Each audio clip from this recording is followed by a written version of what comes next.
Ден Дончев е последниот во низата функционери на високи позиции кои изминативе 3 години од разни причини го напуштиле тимот на Заев. Разрешувања, оставки, смени, местенки, концепцијски судири, политички елиминации. Ова барем според изјавите на засегнатите беа причините поради кои се ситнеше тимот на лидерот на СДСМ и екс-премиер. Директорот на Фондот за здравство во заминување на почетокот на мај поднесе оставка која владата експресно ја прифати.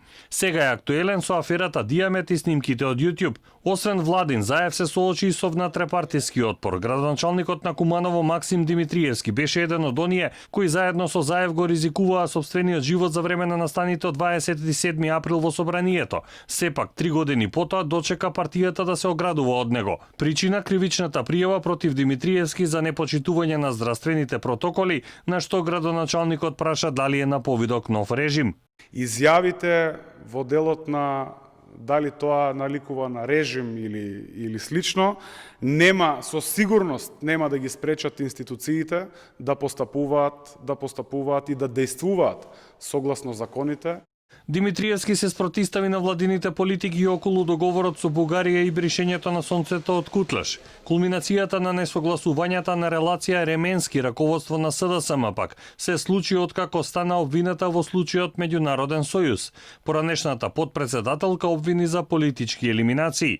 Факт е дека порачките за политички елиминации на најгруп можен начин се уште функционираат и јас сум длабоко убедена дека изборот на денешниот ден не е случаен, имајќи во предвид дека политичките амбиции на одредени лица се пресилни.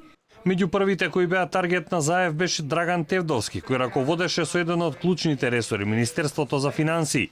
Заев ја представи смената како потреба, иако потоа на површина излегоа несогласувањата меѓу двете струи околу прогресивниот данок. Единствената причина е што е моето влегување во Министерството за финансии.